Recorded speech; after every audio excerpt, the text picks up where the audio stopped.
Okay, Shalom Akim. So this is like I said, part two, and I wanted to go into the Ezekiel the 38th chapter, and while I was about to do that, I ran into another article, which is like a follow-up article to the one earlier that I read and did a show on. And this one here it says Pentagon silent on Turkey's S-400 delivery as Congress demands immediate sanctions. Um, as Turkey beamed out images of Russian S-400 air defense systems being delivered. U.S. lawmakers demanded immediate sanctions against Ankara, while the Pentagon and the State Department remained strangely silent. House Foreign Affairs Committee Chair Eliot Engel, Democrat of New York, and Ranking Member Representative Michael McCall um, um,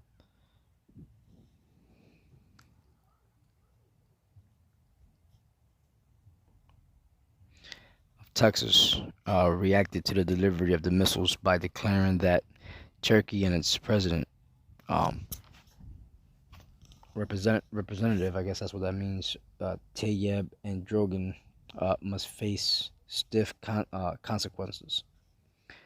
President Androgan was given a very clear choice. Unfortunately, he has clearly made the wrong one, that a NATO ally would choose to side with Russia and Vladimir Putin over the alliance and closer cooperation with the United States.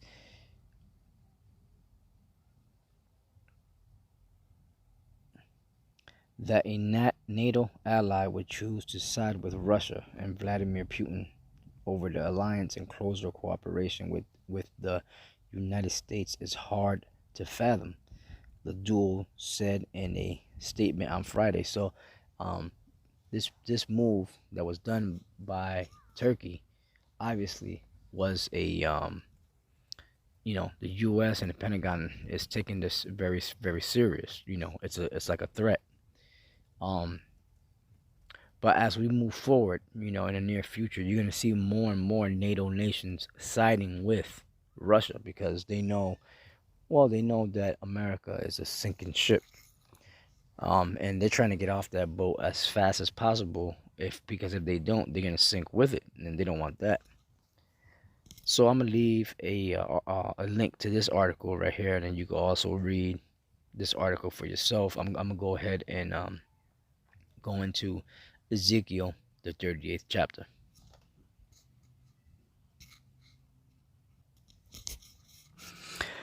So I read the first part of the lesson. I read from Ezekiel the 30th chapter, the first verse down to the 7th verse, which was what I named this the title of this lesson.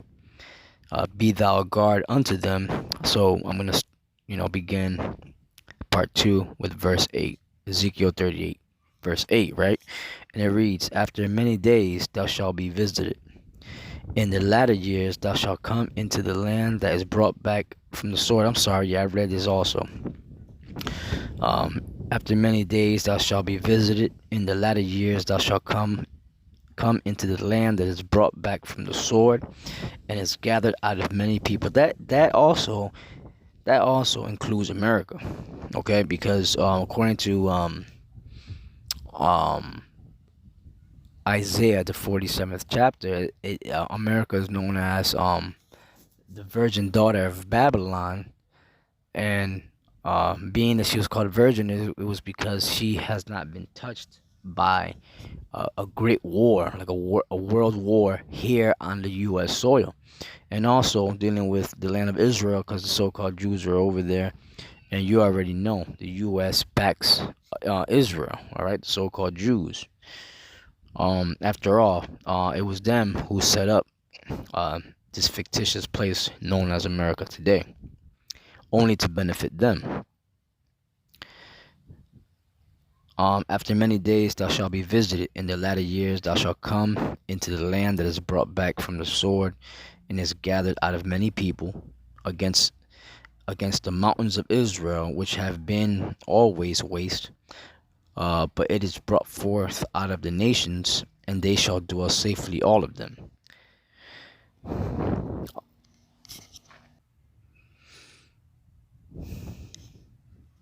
So verse 14, it says, Therefore, son of man, prophesy and say unto Gog, Thus saith the Lord power, in that day, when my people of Israel, the real Israelites, the ones that were scattered throughout the four corners of the earth, mainly over here to America, when they came over here in cargo slave ships, and as slaves, scattered throughout the islands, right? Scattered throughout North America, Central America, and now in the last days, they're all here in North America. The Lord is gonna gather and elect about out of our people, 144,000, and all nations are gonna know that. Russia is gonna know it. America is gonna know it. All the NATO and EU members are gonna know this. Shit, they're learning about that now as we now speak. You know, from all the camps being going out there to the highways and byways, and they have woken up and are teaching this word. So they at least know what's going on. Okay, it's just the 2/3 of our people that don't know what the hell's going on, and the ignorant, peons of the other nations that don't know what the hell's going on. They're just gonna get caught up in all this shit and be destroyed. That's about it. The elites of Esau and the other nations, they're gonna be carted off into slavery. As it's prophesied. And it says, verse 15. It says, And thou shalt come from thy place out of the north parts, thou and many people with thee, all of them riding upon horses in a great company, and a mighty army. That's talking about Russia, because where do they dwell? In the north, right? They're gonna come down to the Middle East, to the land of Israel, that area there, which is known as the Valley of Decision. All right. Verse 16, it says, And thou shalt come up against my people of Israel as a cloud to cover the land. Now, that's not talking about that they're gonna come and attack the people, Yashar Allah, the real people of Israel. That's talking about the land. They're gonna come to attack the land, because right now the people who are there are the Edomites, claiming to be the Most High's chosen people, but they're not. Okay, these are the children of Amalek, of the nation of Esau or Edom, and they're gonna be attacked by the Russians. Okay, and they're the nations that are confederate with them to take them out,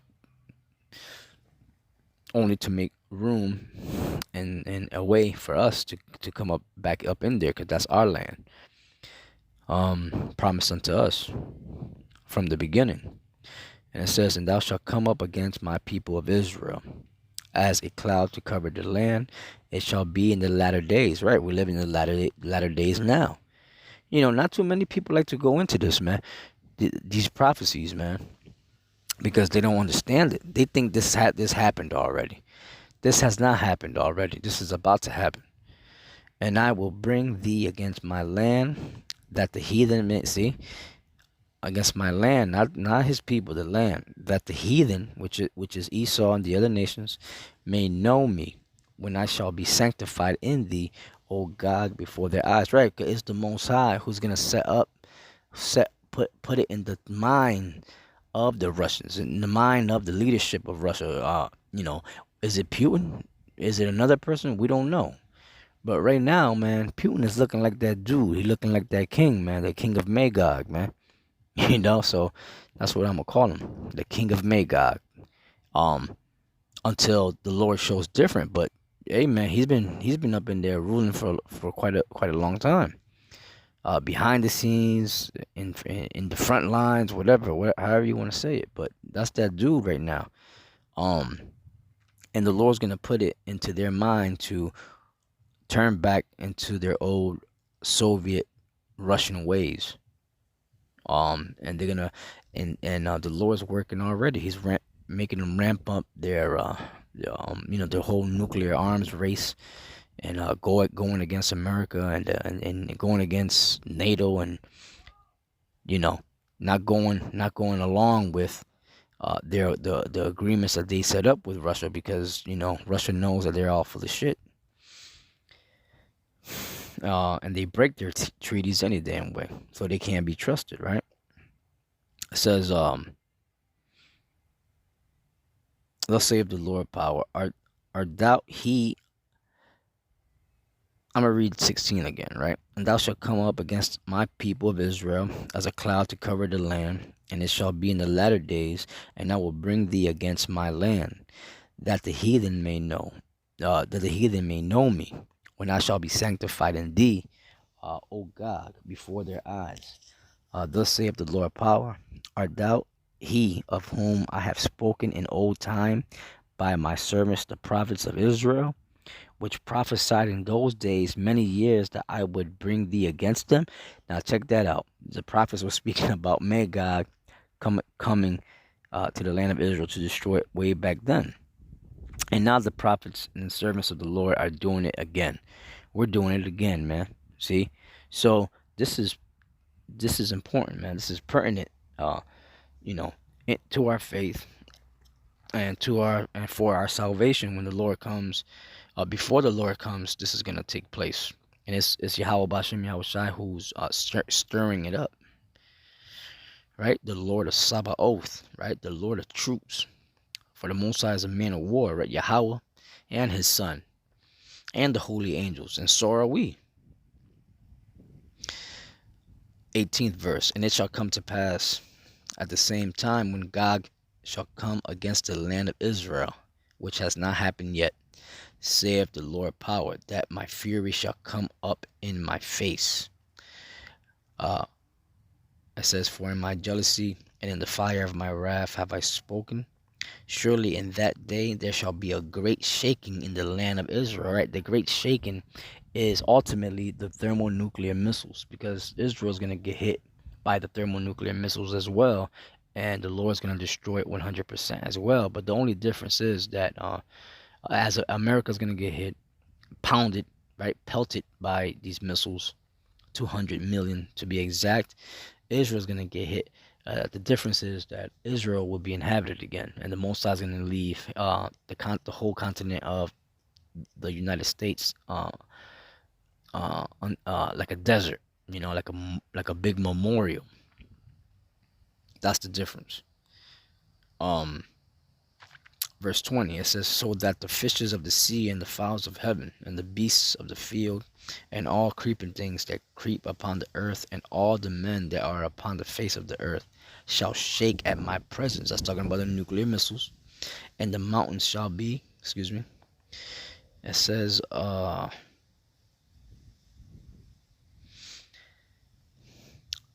verse 20, "So that the fishes of the sea and the fowls of the heaven and the beasts of the field and all the creeping things that creep upon the earth and all the men that are upon the face of the earth shall shake at my presence. And the mountains shall be thrown down," that's the missiles, "and the steep places shall fall, and every wall shall fall to the ground. And I will call for a sword against him throughout all my mountains, saith the Lord power. Every man's sword shall be against his brother." And that's talking about civil war and war in general. Edomites fighting against Edomites, man. Nations fighting against nations, just like the Lord said in Matthew the 24th chapter. "And I will plead against him with the pestilence," and the pestilence is those missiles, man. But also diseases, like it says in Psalms 91, and with blood. "And I will rain upon," I'm sorry, this is dealing with the thermonuclear missiles, man. Ain't no, as you read on, ain't no other way to put it. "And I will plead against him with pestilence and with blood, and I will rain upon him and upon his bands and upon the many people that are with him, and overflowing rain." The overflowing rain is talking about the thermonuclear missiles, all right? "And great hailstones." The great hailstones are the thermonuclear missiles. "Fire and brimstone," because that's the sum of the thermonuclear missiles. Fire and brimstone, that's what they will yield once they hit ground zero. Verse 23. Thus will I magnify myself and sanctify myself. This is the way that the Most High wants to destroy these nations, man, just to get us back into our land. People talking about, oh well, what kind of God would do this? Yeah, well, the same God that created everything, okay? The same God that created you, all right? Same God that created all things. This is the way. He's the Most High, and he could choose to do what the hell he wants to. And that's how he wants to. In this fashion is how the Lord's gonna do it. Just like he did it in the time of Noah, he chose for a great flood to happen to destroy the world back then. So now is by way of fire, by way of these vehicles called nuclear missiles. Verse 23, and this is the reason. Thus will I magnify myself, so he can magnify himself in his name, and sanctify myself through his son. Let me say Yahweh. That's why we say Yahweh Bahashem Yahweh Shai, right?